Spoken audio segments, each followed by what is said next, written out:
அன்பு உறவுகளுக்கு வணக்கம். திமுகவுடைய நூதன பிரச்சாரம், பயங்கரமான பிரச்சாரம் பண்ணிட்டு இருக்கிறானுங்க. கருப்புசாமி கடை வாங்கி மக்கள்கிட்ட பிரச்சாரத்துக்கு அனுப்பியிருக்கிறாங்க. இது ஒரு பக்கம் இருக்க, இன்னொரு பக்கம் தமிழ்நாடு முழுவதும் 1000 கூட்டங்களை போட்டு ஸ்டாலின் ஐயா கொடுத்த நல்லாட்சி பற்றி விலக்கி சொல்லுவோம், மீண்டும் முதல்வர் ஸ்டாலின் அவர்களே ஆட்சி கட்டளில் அமர வைப்போம் அப்படின்னு மார்த்தட்டி சொல்கிறாங்க இந்த ராமசாமி மூத்திரச்செட்டி பாய்ஸ். இதை பற்றி தான் இந்த காணொலியில் பேச போகிறோம்.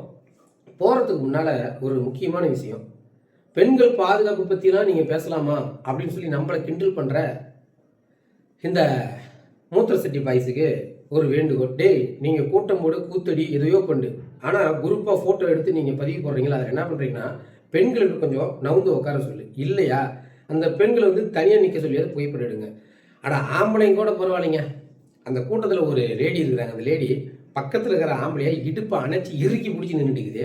இந்தாண்டக்கிறவன் அந்த பொண்ணு மேலே தோல் மேலே கை போட்டு ஜாலியாக ஃபோட்டோ கொடுத்துருந்தான். இதுதான் ராமசாமியோடைய வளர்ப்பு.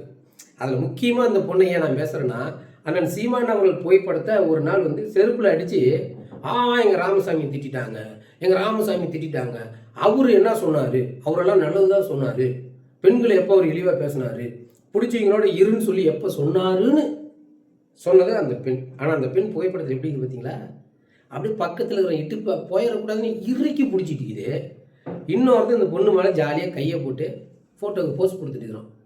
டேய், இவங்க புருஷனா நீங்கள் இருக்கிறீங்களா இல்லையா, என்னடா பண்ணுறீங்க? அந்த பொண்ணு நேரம் காது மேலே சப்பு சப்புன்னு அப்பியிருக்க வேண்டாம். இதுதான் பெண் சுதந்திரம், ராமசாமி சொன்ன பெண் சுதந்திரம். சரிங்க, இந்த கருப்புசாமி கடை வாங்கி பிரச்சாரத்தில் இறக்கி விடுறானுங்க. அந்த கருப்புசாமி எவ்வளோ அழகாக பிரச்சாரம் பண்ணுறான்னு பார்க்கலாமா? மகளிர் உதவி தொகை வாங்குறியா? சொல்லு. 1000 ரூபாய் மாசம் கொடுத்துருக்காங்க. மொத்தம் 5000 ரூபாய் கொடுத்துருக்காங்க. பிள்ளைகளுக்கு ரொம்ப கொடுத்தனால ரொம்ப. யாருமா? மாமியார் சொன்னேன். மாமியார் முதியோர் உதவி தொகை வாங்குறியா? எப்படி? 1200 ரூபாய் கொடுத்தாங்க. இப்ப 2000 சேர்த்து 3200 ரூபாய் கொடுத்தாங்க. அப்படியா? அதனால சாமியே ஸ்டாலினுக்கு வாக்கு கேக்குதான். என்ன ஒரு கொடுமை. அதெல்லாம் சரி, அவங்ககிட்ட கொடுத்த பணத்தெல்லாம் டாஸ்மார்க் வழியா புடுங்குறீங்களாடா, அது உங்க கண்ணுக்கு தெரியாதா? அதுக்கேண்டா எங்க கருப்புசாமி இழுத்து அவரை சிக்கல்ல விடுறீங்க? என்ன நல்லாட்சி கொடுத்துட்டாரு இவரு, பிரச்சாரம் பண்ண போறீங்க? அதுலயும் இந்த மானங்கட்ட மைனரு தமிழ்நாடு முழுவதும் 1000 கூட்டு போட்டு இவர் கிழிக்க போறாராம். மீண்டும் ஸ்டாலின் ஆட்சி தொடரணுமா? எதுக்கு தொடரணும்? ஏன்டா அவன் கஞ்சா போயில ஊருக்குள்ள இறங்கி அருவாள் எடுத்துட்டு வெட்டிட்டு இருக்கிறான். அதுலயும் பாருங்க, நடக்க முடியாத ஒரு ஊனமுற்றுவர் அவரை வெட்டுன்னு வெட்டிட்டு இருக்கிறானுங்க. எவ்வளோ கேவலமான ஆட்சி கொடுத்துருக்கிறீங்க. உங்கள் ஆட்சியில் எத்தனை பெண்கள் பாதிக்கப்பட்டிருக்கிறானுங்க. கரண்ட் பில்லை ஏற்றி விட்ட, தண்ணி பில்லை ஏற்றி விட்ட, சொத்து வரி ஏற்றி விட்ட, அத்தியாவசிய பொருள் எல்லாத்தையும் ஏற்றி விட்டுட்டு கலைஞர் குடும்பத்தை விட்டு சொகுசாக வாழ வச்சுக்கிட்டு நீ மக்களுக்கு என்ன கிழிச்சா நல்லாட்சி கொடுத்த? இதை வெக்கமே இல்லாமல் இந்த ஆட்சி தொடருன்னு தமிழ்நாடு முழுவதும் 1000 பொதுக்கூட்டமா கருப்புசாமி கடனை வாங்கி பெண்களை வச்சுக்கிட்டு என்னதான் பண்ணலான்னு முடிவில் இருக்கிறீங்க. வெக்கமே இல்லையாடா உங்களுக்குலாம்? தொட்டதில் எல்லாம் ஊழல். இந்த 5 வருஷம், இந்த 5 வருஷத்துல ஒரு நல்லது செஞ்சீங்களா? 1000 ரூபா கொடுத்தேன், இதையே பிடிச்சி தொங்குறானுங்க. இதுலேயும் ஒரு போஸ்டர் வேறு தெருவா அடிச்சு ஒட்டியிருக்கிறானுங்க. 1000 கொடுத்ததை தடுத்தா நாங்கள் 5000 கொடுப்போம். எவன் அப்போ விட்டு காசு? கருணாநிதி காசா, இல்லை ஸ்டாலின் காசா, இல்லை உதயநிதி எங்கேயாவது போய் கல் அடிச்சுட்டு வந்த காசா, இல்லை கருணாநிதியோட சொத்தை வித்து கொடுத்த காசா? எந்த காசு? எல்லாம் எங்க காசு. ஏற்கனவே கடை மேல கடை வாங்கி என் மக்களை நடுத்தரவில் நிற்க வச்சு இலவசங்கிற பொருளை ஒட்டு மொத்தமாக சோம்பேறியை மாற்றி விட்டு இப்போ என்னமோ தேர்தல் வாக்குறுதியில இலவசம், அப்படி இலவசன்ற வார்த்தை இல்லைனாவே மக்களை ஏன் கொடுக்கலன்ற அளவுக்கு இவங்க மூளையை எப்படி மாற்றி வச்சிருக்கிறானுங்க. இதில் ஸ்டாலினோட நல்லாட்சியா? டேய், மனசாட்சி வேண்டாமா? இப்படியா கதை விடுவீங்க? தமிழ்நாட்டில் பாதி ஆண்டுல போதை ஏற்றியே முடிச்சு விட்டீங்க. மீதி பேர்த்துக்கு குழந்தை இல்லாமல் ஹாஸ்பிட்டலாக ஏறிட்டு இருக்கிறான். அடுத்த தலைமுறை இல்லாமல் தவிச்சிட்டு இருக்கிறான். அவ்வளோ பிரச்சனை ஏற்றி விடுத்து இந்த திமுக.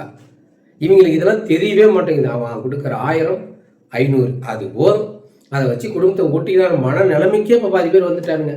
இதை ஏன் சொல்கிறேன்னு கேட்டிங்கன்னா, சில பேர்லாம் ஓட்டுக்கு காசு கொடுக்கலாம் சட்டையை பிடிச்சி சண்டைக்கு போகிறாங்க. என்னைக்காவது ஒரு நாள் அதே சட்டையை பிடிச்சி எப்படா நீங்கள் சாராய கடையை மூடுவீங்கன்னு கேட்டிருக்கிறானுங்களா? இல்லை, எனக்கு கொடுக்குறல சாராயம், இதை உன் மூட்டு பிள்ளைக்கு கொடுப்பியான்னு சொல்லி ஒரு திமுக அதிமுக சட்டை பிடிச்சி கேள்வி கேட்டிருப்பீங்களா? அவன் வீட்டு பிள்ளைங்களாம் குடிக்கக்கூடாதுன்னு நல்லா இருக்கணும். ஆனால் இந்த தமிழ்நாட்டையே குடியில் முழுகடிச்சு அடுத்த தலைமுறை வாழ்க்கையை அழிச்சிட்டானுங்க. ஒட்டுமொத்த தமிழ்நாட்டிலுடைய அரசு ஊழியர்களும் தெருவில் இறங்கி போராட்டம் பண்ணி அந்த மக்களை, போராடுற மக்களை, உரிமைக்கு போராடின மக்களையும் கூண்டோடு அள்ளி கொண்டு போய் ஊரை விட்டு வெளியில் இறக்கிவிட்டு வந்துடுது. இந்த லட்சணத்தில் ஸ்டாலின் ஆட்சி மீண்டும் தொடரணுமா? அது கருப்புசாமியை வச்சு வாக்கு கேட்க விடுறது, இல்லை இந்த ராமசாமி குரூப்பை வச்சு மேடை போட்டு பேச விடுறது. வெக்கமே இல்லையா? ஒட்டுமொத்தமாக தமிழ்நாட்டையே அழிச்சிட்டானுங்க. மீண்டும் இந்த 1000-500க்கு ஆசைப்பட்டு இந்த மக்கள் மீண்டும் இந்த திமுக ஆட்சியை தேர்ந்தெடுத்தா உங்களை படைச்ச கடவுளே வந்தாலும் உங்களை காப்பாற்ற முடியாது. நம்ம எல்லாரும் வாக்கி போட்டு நம்மளா குழி தோண்டி படுத்துக்க வேண்டிதான், வேற ஒன்றும் செய்ய முடியாது. இந்த நாடும் நாட்டு மக்களும் நல்லா இருக்கணும்னா நீங்க நாம் தமிழர் கட்சி விவசாய சின்னத்துக்கு தான் வாக்களிக்கணும். வேற வழியே இல்லை. மீண்டும் ஒரு காலம் சந்திப்போம். நன்றி.